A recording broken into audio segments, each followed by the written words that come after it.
قال الله تبارك وتعالى في كلامه القديم: أعوذ بالله من الشيطان الرجيم. بسم الله الرحمن الرحيم. شهر رمضان الذي أنزل فيه القرآن هدى للناس وبينات من الهدى والفرقان. وقال الله تعالى في آية أخرى: لو أنزلنا هذا القرآن على جبل لرأيته خاشعا متصدعا من خشية الله وتلك الأمثال نضربها للناس لعلهم يتفكرون.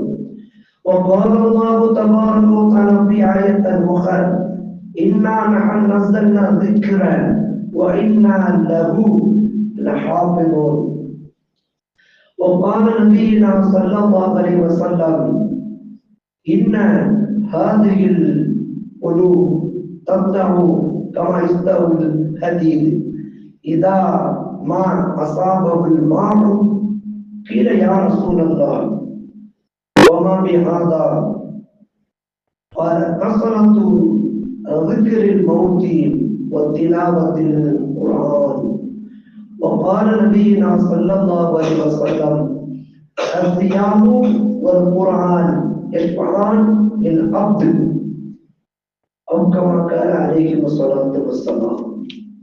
கண்ணியம் நிறைந்த எல்லாம் வல்ல ஏக இறைவனின் இறை நல் அடியார்களே, அருள் இறங்கும் மாதமாகிய ரமலானுல் முபாரக் என்று சொல்லப்படுகின்ற சங்கை மிகு ரமலான் மாதத்தினுடைய முதல் ஜும்ஆ குத்துபா பேருரையில் நம்மளையெல்லாம் இறைவன் அவனது இறை இல்லத்தில் ஒன்று கூட்டியவைக்காக அந்த வல்ல இறைவனுக்கு நாம் அனைவர்களும் நன்றி சொல்ல கடமைப்பட்டுள்ளோம்.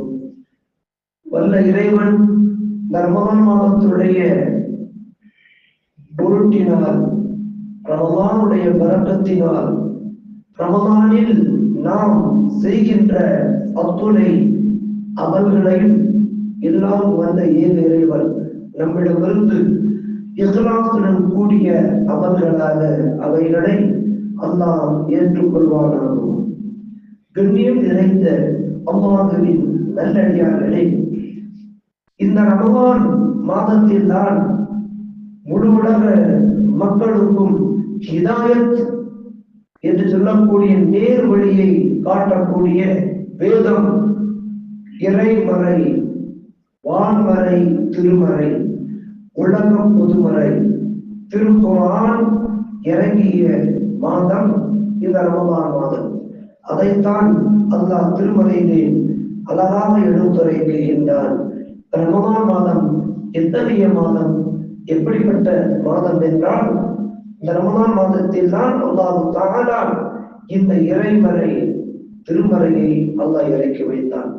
அப்படிப்பட்ட சங்கை மிகு மாதத்தில் நாம் இந்த ரமலானிலே இறைவனால் இறக்கி வைக்கப்பட்ட இந்த வான்மறையை திருமறையை நாம் அதிகம் அதிகம் ஓத வேண்டும். அந்த திருமறையோடு இறைமறையோடு நம்முடைய தொடர்புகளை நாம் அதிகப்படுத்திக் கொள்ள வேண்டும். கண்ணியத்திற்குரிய அல்லாஹ்வின் நல் அடியார்களே,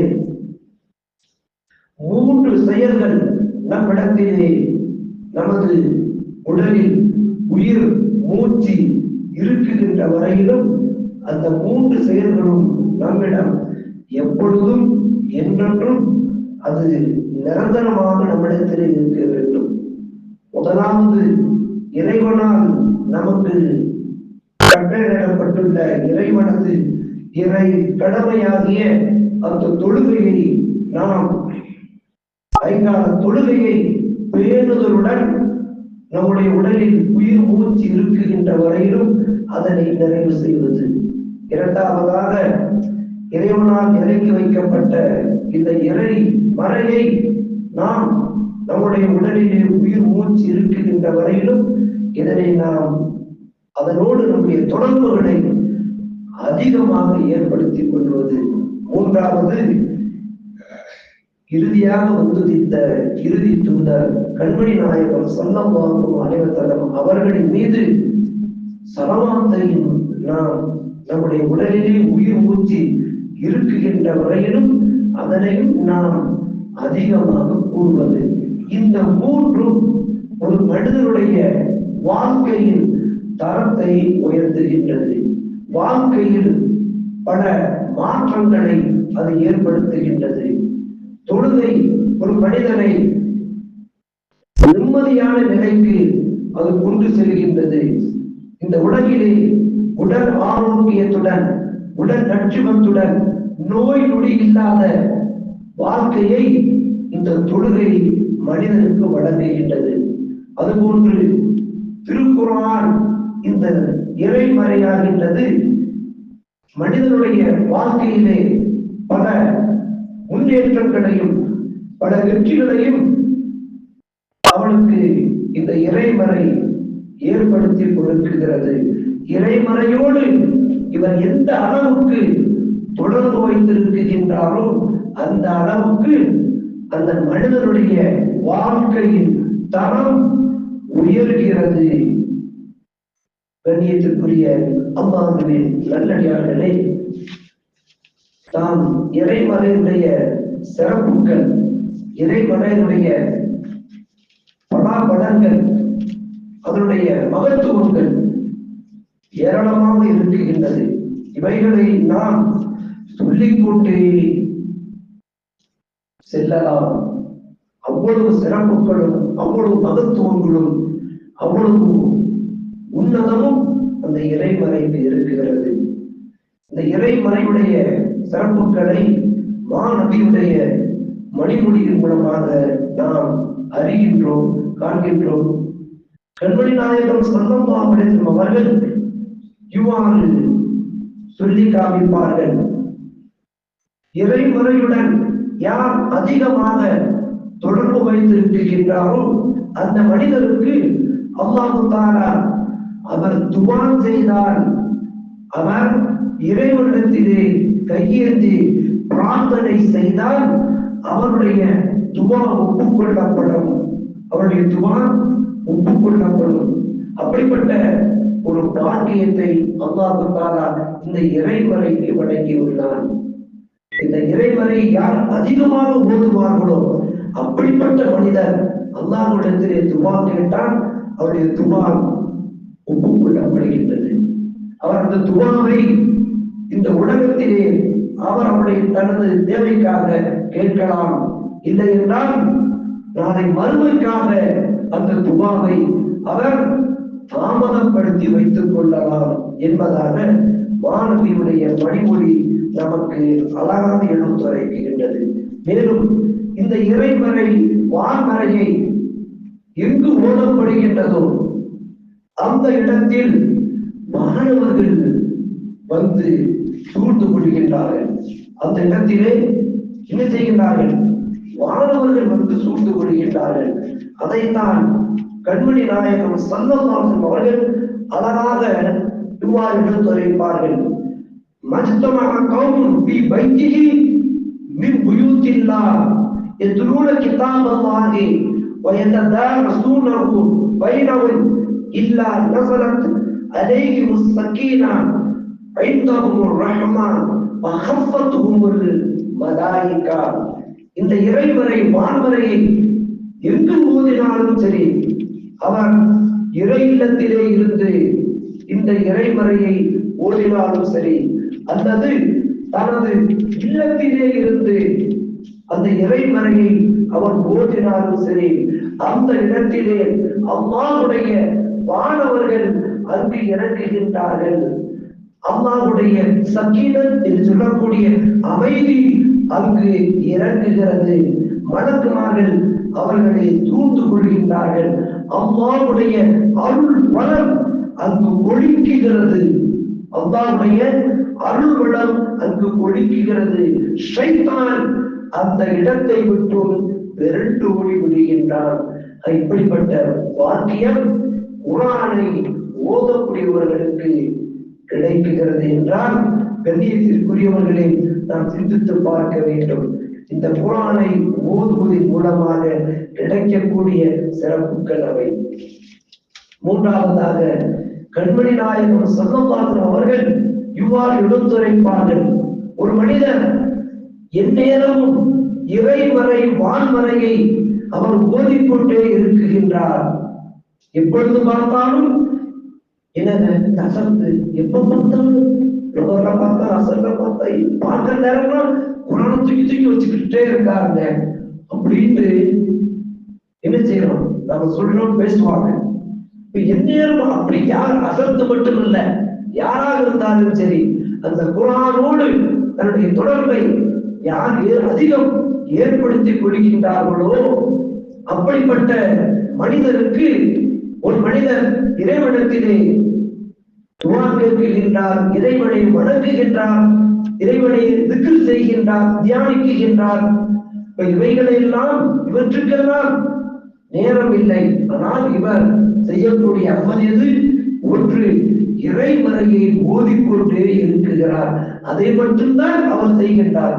ஆனால் இறைவனை தியானிப்பதற்கோ இறைவனை வணக்கம் என்றால் பொருளான வணக்கத்தை தவிர்த்து மற்ற நவீன வணக்கங்களை செய்வதற்கும் இறைவனத்திலே பிரார்த்திப்பதற்கும் அவர் அதை பயன்படுத்தாமல் ஒன்லி ஒன் குர்ஆனை மட்டுமே ஓதிக்கொண்டிருக்கின்றார் என்றால் நாம் பார்க்க வேண்டும், எண்ணி பார்க்க வேண்டும். சுப்ஹானல்லாஹ், அல்லாஹ் தஆலா அந்த மனிதருக்கு இறைவனத்திலே துஆ கேட்பவர், இறைவனத்திலே பிரார்த்தனை செய்பவர்கள் என்னென்ன கேட்பார்களோ அதைவிட அதிகமாக இந்த திருமறையை ஓதக்கூடியவர்களுக்கு எல்லாம் வல்ல ஏக இறைவன் வழங்குகின்றான் என்று மாணவியுடைய மணிமொழியை நாம் பார்க்கின்றோம்.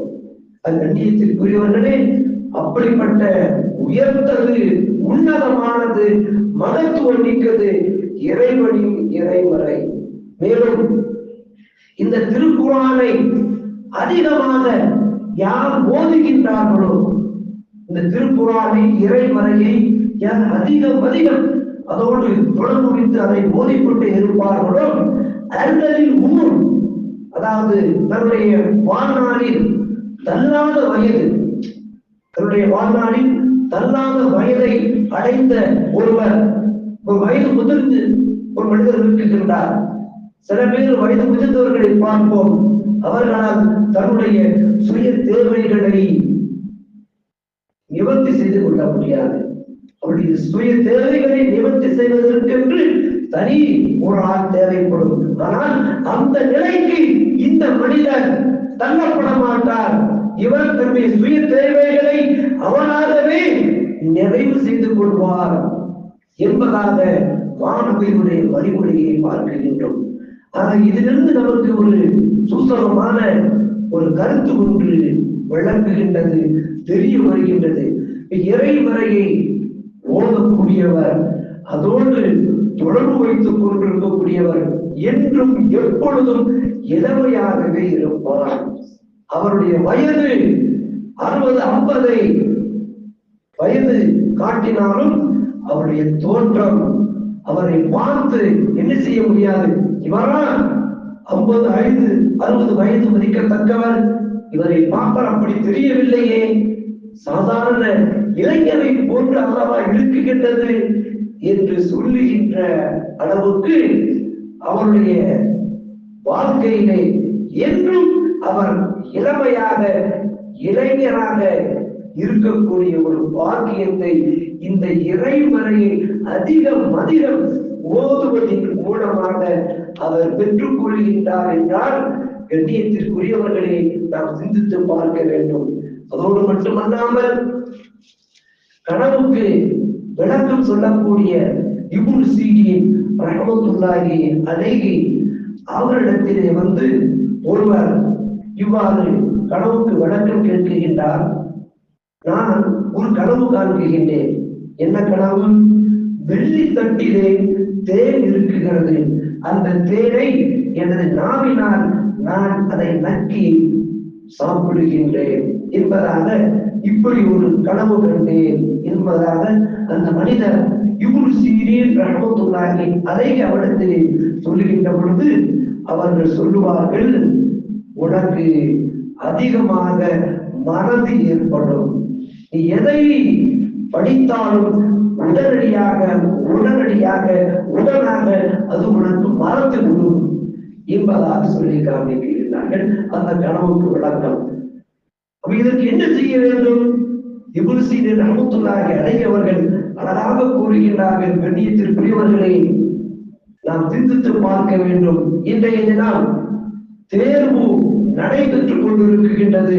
+2, +1, +2, 10th, +1, +2 ஆகிய வகுப்புகளுக்கு தேர்வுகள் ஆரம்பமாகி தேர்வுகள் நடைபெற்றுக் கொண்டிருக்கின்றது. அந்த தேர்வு எழுதக்கூடிய மாணவ மாணவிகள் நன்றாக கவனத்தில் கொள்ள வேண்டும். இப்னு சீரீன் ரஹ்மத்துல்லாஹி அலைஹி அவர்கள் நமக்கு இதனை கற்றுத் தருகின்றார்கள், சொல்லித் தருகின்றார்கள். நீங்கள் படித்தது மறக்காமல் உங்களுக்கு மனதிலே அது இருக்க வேண்டுமா, மறதி ஏற்படாமல் இருக்க வேண்டுமா, அதிகம் திருக்குர்ஆனை ஓதுங்கள். அதிகமாக நினைவாற்றல் அதிகம் பெற வேண்டும் என்றால் நீங்கள் திருக்குர்ஆனை அதிகம் ஓதுங்கள். உங்களுடைய நினைவாற்றல், சிந்தனை அதிகரிக்கும் என்பது இப்னு சீரீன் ரஹ்மத்துல்லாஹி அலைஹி அவர்களின் கூட்டுமல்ல, இறைவனும் சொல்லி காண்பிக்கின்றான். வலகத் யஸ்ஸர்னல் குர்ஆன லிذிக்ர் ஃபஹல் மின் முத்தக்கிர்.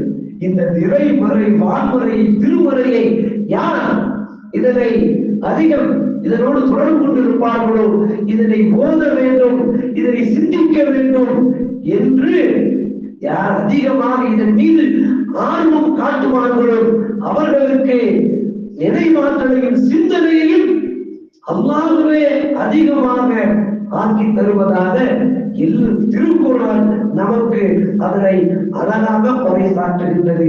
இந்த இடத்திலே நான் ஒன்றை உங்களுக்கு நினைவுக்கு கொண்டு வருகின்றேன். நான் இந்த ஆயத்தை உங்களிடத்திலே சொல்ல வேண்டும் என்று இந்த ஜும்மாவுடைய பயானுக்கு வருவதற்கு முன்பாக வரையிலும் நினைக்கவே இல்லை. நன்றாக கவனத்திலே கொள்ளுங்கள். இப்னு சீரீன் ரஹ்மத்துல்லாஹி அலைஹி அவருடைய அந்த கூற்று நினைவாற்றல் அதிகமாக ஆக வேண்டும் என்றால் நீங்கள் அதிகமாக குர்ஆனை ஓதுங்கள் என்று மட்டும்தான் சொல்ல வேண்டும் என்று நான் பயானிலே குறிப்பு எழுதி வைத்திருக்கின்றேன். இங்க வந்தவுடன் அல்லாஹ்வுடைய அந்த அருளை பாருங்கள், அல்லாஹ்வுடைய அந்த ஆற்றலை பாருங்கள். அவரே அந்த திருக்குர்ஆனை சிந்தனையிலே கொண்டு வந்து இந்த ஆயத்தை மக்களிடத்திலே நீங்கள் சொல்லுங்கள் என்பதால் அல்லாஹ் உள்ளத்திலே அந்த உதிப்பை ஏற்படுத்தினார் என்றால் கண்ணியத்திற்குரியவர்களை சிந்தித்து பார்க்க வேண்டும். அதை எந்த அளவுக்கு நாம் திருக்குர்ஆனோடு இறைமறையோடு நாம் தொடர்பு வைத்திருப்போமோ அந்த அளவுக்கு நமது வாழ்க்கையுடைய தரம் உயர்கிறது. குறிப்பாக நினைவாற்றல் அதிகரிக்கின்றது இந்த திருக்குர்ஆனை ஓதுவதன் மூலமாக. இந்த உலகத்திலே பார்க்கின்றோம் சில மனிதர்கள் இதற்கெடுத்தாலும் நான் புத்தகத்தை இப்படியா ஞாபகமே வரல, ஞாபகம் இருக்க கூடாதா? சில பேர் சின்ன விஷயத்தை கூட எழுதிடுவாங்க, மறந்துடுவாங்க. இப்படி ஒரு சில பேர் முழுவதுமாக மறதியாளர்களாக இருக்கக்கூடிய மக்களும் இருக்கத்தான் செய்கின்றார்கள். ஆக இந்த மறதி என்று சொல்ற அது ஒரு வியாதி. ஒரு சில நேரத்துல ஏதோ மறந்துட்டோம், அது ஒரு பிரச்சனை இல்லை. எப்பொழுது பார்த்தாலும் இவருக்கு இதேதான் வேலை. மறந்து தொழுகையில என்ன அசர்த்து 4 பேர் 5 போயிடுறாரு, 4 பேர் 3 முடிச்சிடுறாரு, 2வது இடத்துல உட்கார மாட்டாரு. இப்படி ஏதாவது படிக்கிட்டே இருக்கீங்கள மக்கள் நினைச்சிருவாங்க அசரத்து அசலாமே. நீங்க ரொம்ப ஞாபகத்தை உங்கள்கிட்ட நிறைய இருக்கு, அசலாம் நீங்க போயிட்டு வாங்க நினைச்சிருவாங்க சொல்லுவாங்களா இல்லையா? அப்ப இந்த நினைவாற்றலை நமக்கு தருவதே நான் பெருமைக்காக சொல்லவில்லை. கண்ணியத்துக்குரியவர்களே, இங்கு நம்முடைய மகல்லா ஆசிரியர் ஜமாத்தார்கள் அனைவருக்கும் நன்றாக நம்முடைய நிலைகளை எல்லாரும் அறிஞ்சு வச்சிருக்கிறாங்க. இப்பொழுதும் பெருமைக்காக சொல்லுங்க. அதாவது ஒரு விஷயத்தை சில விஷயத்தை சொல்லிதான் ஆகணும். உங்களுக்கு சக்காத்தை நீங்கள் மறைமுகமாக கொடுத்தாலும் வெளிப்படையாக கொடுத்தாலும் நன்மைதான். வெளிப்படையாக கொடுப்பதற்கு நீங்கள் கொடுப்பதை பார்த்து மற்றவர்களும் ஆர்வத்தோடு கொடுக்க வேண்டும் என்பதற்காக சில விஷயத்தை மறைஞ்சு செய்யலாம். இதை சொல்றேன்னா இது ஒரு நீங்கள் இப்படியா வாசத்து சொல்றது உண்மைதான். நாமளும் இந்த திருக்குறானோடு அதிகம் தொடர்ந்து வைக்க வேண்டும், நாமளும் அதிக நினைவாற்றலை பெற வேண்டும் என்கின்ற உன்னத நோக்கத்தோடு தான் இது சொல்லப்படுகின்றது. ஆக குரானை ஓதுவதன் மூலமாக நமக்கு நினைவாற்றலும் அதிகமாக கிடைக்கின்றது. அதோடு மட்டுமல்லாமல் இந்த குரானை நாம் அதிகமாக ஓதுவதனால் இறைவன் புறத்திலிருந்து நமக்கு இறை பாதுகாப்பு கிடைக்கிறது. இதற்கு நிகழ்வை மட்டும் சொல்லி நான் நிறைவு செய்து கொள்கின்றேன். வங்காள தேசத்து பிரதமர் என்று சொல்லக்கூடியவங்க முன்னாள் பிரதமர் அவங்க என்ன செய்யறாங்க, ரயில் வங்காள மெயில் ரயில்ல என்ன செய்யறாங்க, புக் பண்ணிருக்கிறாங்க. அந்த ரயில் பயணத்தில் டெல்லி செல்வதற்காக வேண்டி என்ன செய்யறாங்க, புக் பண்ணி வச்சிருக்கிறாங்க. அந்த ரயில்ல போகணும், மெயில் ரயில்ல போகணும்னு. ஆனால் இவர்கள் பெறப்பட்ட அந்த ரயில் எந்த ரயில போட்டு புக் பண்ணி வச்சிருக்காங்களோ அந்த ரயில் பெறப்பட்டு போன சில நேரத்துக்குள்ளேயே அது கயவர்களால் வெளிக்கொண்டு வைத்து தகர்க்கப்படுகின்றது. அப்ப எல்லாருக்கும் தெரியுது, வங்காள தேச பிரதமர் இந்த ரயிலிலே பயணம் செய்கின்றார்கள், அவரும் இந்த ரயில் பிரயாணத்திலே கொல்லப்பட்டு விட்டார் என்பதாக ஒரு செய்தி பரவுகின்றது. இந்த செய்திக்கு அடுத்ததாக மற்றொரு செய்தி 12:15 மணி நியூஸிலே ஒரு செய்தி வருகின்றது. வங்காள தேசத்து பிரதமர் இன்று மதியம் 3 மணிக்கு மக்களுக்கு மத்தியிலே பொது உரை நிகழ்த்துகின்றார்கள் என்பதாக ஒரு செய்தி வருகின்றது. மக்கள் அதிர்ச்சி ஆச்சரியமாகிறாங்க. இல்லைன்னா ரயில் விபத்துல அவர் மரணம் அடைஞ்சிட்டார் ஒரு செய்தி வந்துச்சு. இப்ப என்னன்னா 3 மணிக்கு பிரதமர் உரையாற்றுகின்றார் என்பதாக வருகின்றதை மக்கள் எல்லாம் ஆச்சரியத்தோடு பிரதமர் பேசக்கூடிய பொதுக்கூட்டத்திற்கு வந்து மக்கள் எல்லாம் ஆர்வமாக கலந்து கொண்டு இருக்கின்றார்கள். அப்பொழுது அவர்கள் சொல்லுவார்கள், நீங்கள் கேட்ட அந்த செய்தி இரண்டும் உண்மையானதுதான். நான் இந்த ரயிலிலே தான் புக் பண்ணி இருந்தேன். ஆனால் அந்த ரயிலிலே பயணம் செய்வதற்கு வருவதற்கு முன்பாக எப்பொழுதும் அவர்கள் தன்னோடு வான்மறை, இறைமறை, உலக புதுமறை திருக்குறானை கையிலே வைத்திருப்பார்கள். அது ஏதோ ஒரு சிந்தனையிலே அதை வீட்டிலே விட்டு வந்து விட்டார்கள். அதை எடுப்பதற்காக, அந்த குரானை எடுப்பதற்காக சென்றவர்கள் வருவதற்குள் ரயில் கிளம்பி விட்டது. அந்த கைவர்களால் கொண்டு வைத்து அது தாக்கப்பட்டது. பாருங்க, அல்லாஹ் தஆலா அந்த குரானை அவர்கள் கையோடு எடுத்து செல்லவில்லை, வீட்டில வைத்து விட்டார்கள். மறுபடியும் குரானை எடுத்துட்டு வந்துட்டாங்க. அந்த குரானுக்காக வேண்டி அந்த குரானை தன்னோடு தன்னுடைய கையிலே வைத்துக் கொள்ள வேண்டும், அதை மறந்து வைத்து விட்டோம் என்பதாக இருக்க போனவர்கள் அல்லாஹ் தஆலா அந்த குர்ஆனின் மூலமாக அவர்களுக்கு மிகப்பெரிய ஒரு பாதுகாப்பை வழங்கினார் என்றால் நான் சிந்தித்து பார்க்க வேண்டும். எப்பொழுதும் நம்முடைய கையிலே, நம்முடைய இதயத்திலே அல்லாஹ் சொல்லி காண்பிக்கின்றான். இதற்கும் இறைவரையுடைய அந்த வாசகத்தை நாம் பார்க்கிறோம். இன்னா நஹன் நஸல்னா திக்ர வ இன்னா லஹு ஹாஃபிஸூன். இந்த இறைவரையை நாமே இறக்கி வைத்தோம், நாமே பாதுகாப்போம் என்று இறைவரையை மட்டுமல்ல சொல்லவில்லை. இந்த இறைவரையோடு யாரெல்லாம் தொடர்பு வைத்திருப்பார்களோ அவர்களுக்கும் இந்த பாதுகாப்பு என்பதாக அல்லாஹ் திருக்குறானிலே சொல்லி காண்பிக்கின்றார். அந்த இறைவரையை விட்டு வந்து விட்டேன், அதை எடுக்க சென்றவர்கள் கையோடு எடுத்து வந்தார்கள். அல்லாஹ் அவர்களுக்கு அந்த இறைவரையோடு அவர்களையும் சேர்த்து பாதுகாத்தான் என்று நாம் வரலாற்றிலே பார்க்கிறோம். கண்ணியத்திற்குரிய அல்லாஹ் நல்லடியார்களே, அப்படிப்பட்ட இறைவரை இறங்கிய இந்த ரமலான் இன்றைய தினம் நம்மிடத்திலே எப்படி இருக்கிறது என்றுதான் தலைப்புக்குள்ள போகல. குர்ஆனுடைய சிறப்பை சொல்லிக்கிட்டு இருக்கிறேன். ரமலான் மாதம் அன்றைய காலகட்டத்தில் எப்படி இருந்தது? ரமலான் மாதம் வந்துவிட்டால் இல்லங்கள் தோறும் இறை இல்லங்கள் தோறும் இறைமறை வசனங்கள் ஓதப்படும். அப்படி ஒரு காலம் இருந்துச்சு. ஆர்வமாக குர்ஆனை ஓதக்கூடிய மக்கள், தாய்மார்கள், பெண்கள் எல்லாரும் ஒவ்வொரு வீட்டிலேயே பார்த்தீங்கன்னா என்ன செய்யும்? குர்ஆனுடைய அந்த சப்தம் ஒலிக்கும். நான் இன்றைய தினம் குர்ஆனுடைய சப்தம் ஒலிக்கவில்லை. வீட்டுக்கு வீடு சீரியர்களுடைய சப்தங்கள் தான் கேட்கிறது. நோக்கா அது நடக்குதுங்க. நமக்கு இதுதான் தேவைங்க. நாடகம் இன்னும் நாளை பார்க்க முடியாது, அடுத்து தொடர் பெருமா இல்லையா? இதுதான் முக்கியம். இந்த சீரியலே தான் இன்றைக்கு தாய்மார்களும் சரி, ஆனால் நம்முடைய சகோதரர்கள் செல்போனை வைத்துக் கொண்டு இறைமறை ஓதப்படுகின்றது. இறை இல்லத்திலே இந்த இறைமறையை நாம் செவிமடுக்க வேண்டும் என்பதற்காக வேண்டித்தான் ஹாஃபிஸ்களை நாம் ஏற்பாடு செய்து தராவீஹ் தொழுகை நடத்துகின்றோம். ஆனால் இன்றைக்கு அந்த தராவீஹ் தொழுகை நிலைமையை நாம் பார்க்கின்றோம். அன்றைய காலகட்டத்திலே தராவீஹ் தொழுகைக்காக வேண்டி பேரம் பேசப்படவில்லை. ஆனால் இறை இல்லங்களெல்லாம் நிரம்பி வழிந்தது. இன்றைக்கு தராவீஹ் தொழுவிப்பதற்காக வேண்டி ஒவ்வொரு பள்ளிகளிலேயும் பேரம் பேசப்படுகின்றது. அதனால் பேரம் பேசப்பட்டு அந்த ஹாஃபிஸ்களை கொண்டு தொழுகை நடத்தினாலும் இறை இல்லத்திலே இறைமறையின் ஓசை மட்டும் நான் கேட்கின்றதே தவிர இறை இல்லத்திலே இறை அடியார்களை காணவில்லை. அவரவர்கள் அவருடைய வீடையைத்தான் பார்த்துக் கொண்டிருக்கிறார்கள். அந்த இறை மறைக்கு கொடுக்கப்பட வேண்டிய அந்த கண்ணியம் அது அங்கு கொடுக்கப்படவில்லை, மறுக்கப்படுகின்றது, உதாசீனப்படுத்தப்படுகின்றது. கண்ணியத்திற்குரியவர்களே, நிறைய பேச வேண்டும், நேரம் முடிந்துவிட்டது.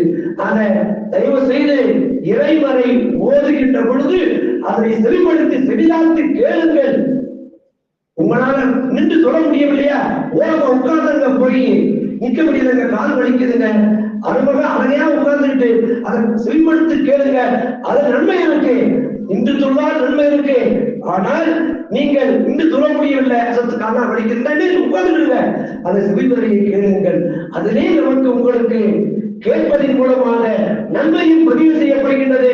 மற்றும் ஒரு அறிவியல் விஞ்ஞானத்தினுடைய கூற்று, இந்த இறைமறையை அதிகமாக வாயை விட்டு சப்தமாக ஓதுவார்களோ அவர்கள் ஹார்ட் அட்டாக் என்று சொல்லக்கூடிய அந்த ஹார்ட் அட்டாக்கில் இருந்து அவர் பாதுகாக்கப்படுகின்றார். அது போன்றுதான் செவிவழியாக கேட்பதன் மூலமாகவும் அவரும் அந்த ஹார்ட் அட்டாக் சொல்லக்கூடிய அந்த நிலையிலிருந்து பாதுகாக்கப்படுகின்றார். அந்த கண்ணியத்திற்குரியவர்களே, இறைமறையாம் வான்மறை, இந்த இறைமறையை நாம் கண்ணியப்படுத்துவோம். இந்த உலகிலும் நாம் உயர்வை பெறுவோம். நாளை மறுமையிலும் இறைமறையை கண்ணியப்படுத்தியதன் மூலமாக நாளை மறுமையில் ஜன்னத்துல் ஃபிர்தௌஸ் என்று சொல்லப்படுகின்ற அந்த உயர்ந்த சூழத்திலே மாணவியோடு ஒன்றாக ஒன்றிணைந்திருக்கக்கூடிய அந்த பாக்கியத்தையும் வல்ல ரப்புல் ஆலமீன் இங்கு ஒன்று கூடியிருக்கக்கூடிய உங்களுக்கும் எனக்கும் தந்து அன்புரிவானாக என்று துவா செய்தவனாக எனது வார்த்தைகளை நிறைவு செய்து கொள்கின்றேன். அல்ஹம்துலில்லாஹி ரப்பில் ஆலமீன். அஸ்ஸலாமு அலைக்கும் வரஹ்மத்துல்லாஹி தஆலா வபரகாத்துஹு.